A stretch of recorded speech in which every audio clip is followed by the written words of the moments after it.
What's up, guys? We are back, Fitness Profit Multiplier. Today, we're going to be talking about the qualities that you need to be good at sales and selling fitness. So there's, 5 qualities, give or take a couple, that have to be shared in common with a really good salesperson. Now, if you're listening to this, you have a gym, you have a personal training studio, and you probably think you're the best salesperson on the planet, right? And there's a reason for that, right? You're the owner of the gym at this point, probably. And, you have a lot of these qualities ingrained in you because it's your program. So the problem lies that when we try to scale our sales business, we try to scale our fitness business and hire more salespeople, they lack some of these qualities that we're going to be talking about today. But if you could teach them these qualities, or have us help you teach them these qualities, your sales ability in your gym will improve. So first things first is the first quality, which is very, very important, is you need to be a good listener. You need to listen more than you speak. That age-old expression, I forget how it goes, but I think it's God gave you 2 ears and 1 mouth for a reason, right? Now, why is that? Because you need to listen to what the prospect is telling you, not what you want to say. Stop talking. Chances are, if you're talking too much in a sale, you're not going to have that sale. You need to be able to listen and recite back to the prospect their pains and troubles and things that they want solved. But you can only do that if you're truly listening to what somebody says. Jimmy, were you listening to what I was saying? My dog was barking at the construction upstairs, so not fully, but I couldn't agree more. It's not about what your training model is, what your certification is, how good of a trainer you are, all this kind of stuff. I remember I was working in a gym years ago, and there was a trainer that had a master's degree and taught at a university locally, but all he ended up doing was being a maintenance guy at the gym because he couldn't sell any clients. And he was one of the smartest trainers I had ever met.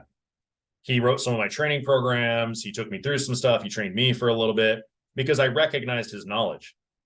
But your prospects do not recognize that at all.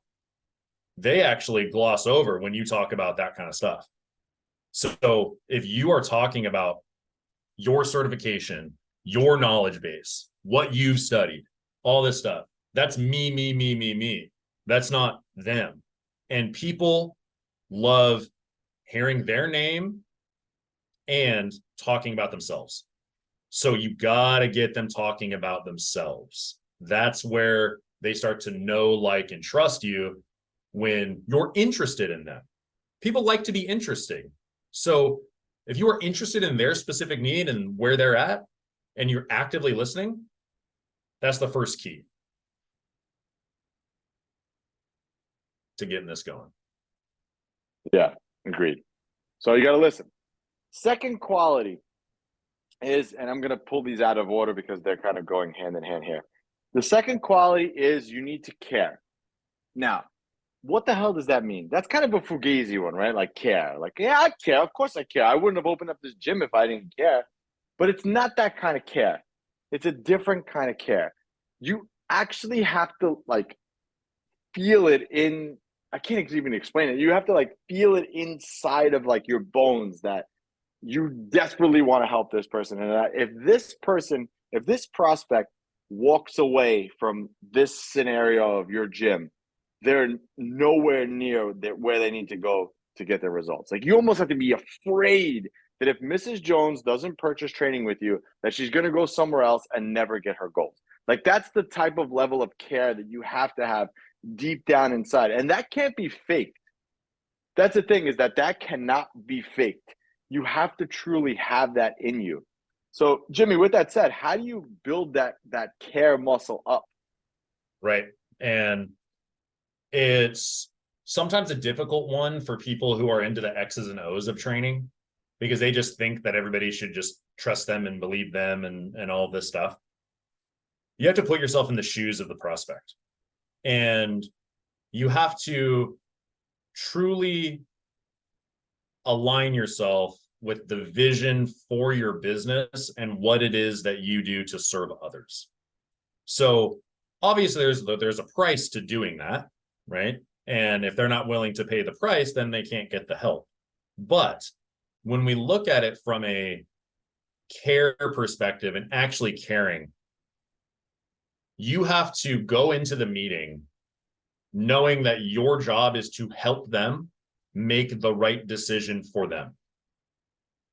So helping them make the right decision for them 90% of the time is going to be signing up with you. But it's not about caring about the sale, the money, them being a number in your facility. It's about you caring about them actually playing with their kids again, them actually having their husband look at them the right way again, like, or wife or whatever, right? It's about you actually knowing and caring, looking at other members that you have helped to show them that they can get that result too. So one of the easiest ways with my staff that we flex this muscle is watching back testimonial videos, looking at reviews on our website, these kinds of things. This social proof not only works for members, prospective members, but works for your staff to be more aligned with caring about the prospect's goal. Because if we watch testimonial videos, we rewatch them, we look at the reviews, and it gives us this warm, fuzzy feeling in our heart when we're dealing with sales rejection. It gives us this warm, fuzzy feeling where we're like, this is what I'm doing this for. And when you come from that perspective, when you're selling an individual into your program, you can't lose because you are leading with your heart. And it's sounds kind of wooey and sounds kind of pie in the sky type of stuff, but it will drastically help you in your conversions because people can feel fake stuff. So you got to be real with it, and you got to review the positive things that are going on in your business on a regular basis to remind yourself of how much good you're doing and how much good you can do for that person. All right. The next quality is sharpness. If you want to be successful at selling fitness, you need to be sharp. Now, what the hell does that mean? Sharp means the ability to not be slick with your words, because that's like a really sleazy salesman type of way to put it. But you need to be sharp. Like, you need to be on the money. You can't be late to calls. You know, you have to be very, very like on time, like sharp, like a real professional sharp. Like, you know, your appointment starts at this time. You're talking to them at that time. You're calling them at the exact time. You know, everything that they ask you, you kind of have like you have the answer to it. You're sharp. You're an expert. You're not someone who can be messed with. You're a professional. Like, I can't explain it. You're sharp and you're a professional. That's it. That's the best way to kind of describe it. Like, Yeah. and what does that mean, right? Sharp. Like if you look at Jimmy's in his gym today, right? And you can see his hair is nicely coiffed. He's got a nice collared shirt on. When he speaks very professionally. He's very sharp. You know, it exudes confidence, and it exudes not luxury, but like higher ticket, right? Whereas, you know, right now I'm afforded the luxury of being in my house as we record this, because we are, you know, away from our gyms at this moment in time, where I am scaled away. I'm not in the day-to-day anymore. I'm in an AV Fitness t-shirt. My hair is not gelled, and I'm in shorts. So my point is that not that I couldn't sell, I just don't look as sharp as I normally would if I was in the facility. So sharp, when we say sharp, your appearance. Is the gym clean? That's really important too. Is the area that you're sitting the person down in, is that clean? Is the person sharp? Are they someone who is not a slick talker, but someone who could like communicate well? Or is it someone that, you know, well, you know, yeah, bro, like, come on, bro, like, come on, like, you could do this, Mrs. Jones. Like, this is easy for you, Mrs. Jones. Come on, bro. It's not, you know, it's just not sharp. You don't want slang. Sharp, professional. I don't know if you want to add anything on sharp. That's kind of a hard one to describe. Yeah, you just have to be dialed in on your talking track and know it like the back of your hand. So that your meeting doesn't feel like it's getting derailed, or you don't know the answer to something, or don't know how to answer specific questions. That's really where the sharpness comes in your language. It's dialing in your speech and the way that you articulate everything that you're trying to say to that individual in a way that's simple for them to understand, but also in a way that allows them to know that you are an authority in this industry. So if you're not nailing every response to the questions that you have, or knowing how to get back to what you're trying to accomplish in that meeting, then they feel as if there's a disconnect between what they're going to experience in service and what they're experiencing in the meeting. So what they experience in the meeting gives them a window into what they're going to experience service-wise. So if you're not sharp and on it with every statement that you're going to make, I mean, the look is also important because it sets the tone for the meeting, but the way that you speak needs to be properly articulated.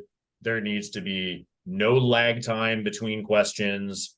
There needs to be a conversational flow to the way that you ask those questions, so they dovetail into each other, and that interest in the individual, so that they know that this is a serious place and you're a respectable business, as opposed to being, yeah, dude, this will be sweet, let's run it. Like that kind of stuff does not work. It's Mrs. Jones, I know this is the best decision for you. I'm excited that we're going to help you reach your goals here at AB Fitness. Let's get started. Here are our membership options. This is the one that I think is best for you. All I need is whatever card you like to use, and we'll get you started as early as tomorrow. Right? It needs to be that sharp every single time. And this perfectly goes right into the next one, which you also need to be enthusiastic. And not like stupid happy-go-lucky, like just happy, right? But you need to be enthusiastic that the prospect that's sitting with you is going to change their life. That level of enthusiasm it radiates off of you. Like, I'm so excited for you, Mrs. Jones, because this is the best decision that you're ever going to make. It's not just words. Like, I actually feel that when I'm saying it to somebody, because I know as the owner, and this goes back to what I said originally, as the owner, I'm very enthusiastic for every person that comes in, because I know this solution is going to work for you.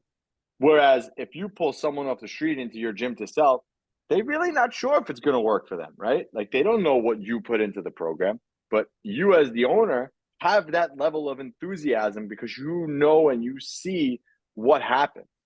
So that's why Jimmy said it's always good to kind of review your client testimonials, your before and after pictures with your salespeople in your gym, because that will give them a level of enthusiasm when they're sitting and pitching the program to someone, because they will believe that it will work for somebody. Because if they don't really believe it, that it's going to work, or that the person's going to put in the effort to do that, it's going to come across to the person, the prospect, and they're not going to be interested. They're going to say, oh no, it's not for me. I have to think about it. 100%. Yeah. Nothing to add to that one. Yeah. And the last quality is you have to be knowledgeable. Now, you don't have to be world's greatest alphabet soup trainer, right? That's not the kind of knowledge I'm talking about. Like, you need to have a level of knowledge, right? Like, obviously, if you got into this, you have to have a little level of knowledge. But actually, it was funny because when I worked at a Gold's Gym, I trained somebody to sell personal training. They weren't even a trainer. So it's not about having knowledge about the training part of it. The knowledge is about having the ability to solve that person's problem. You need to be knowledgeable on solving Mrs. Jones's wanting to lose 30 pounds. That's what you need to be knowledgeable on. Mrs. Jones, this is how we do it here. This is how other people have lost 30 pounds with us as well, by doing this, this, and this program, that program, doing this, following that, whatever it is. They need to be knowledgeable on how to get someone to their goal. That's it. Yeah. And that's the long and short of making sure that you build a sales team or build yourself into all of these characteristics that make up an awesome sales individual. Everything. Start checking off what the things that you need to be doing to get your staff to this point or get yourself to this point. Okay. So make sure that we build all these things into your sales training. We can help you do that. And we can help you build salespeople in your gym, in your facility with these characteristics to make sure you're closing more sales, making more profit, and ultimately building a better business. Just make sure you click the links below. And guys, until next time, Anthony Jimmy, Fitness Profit Multiplier, we are out.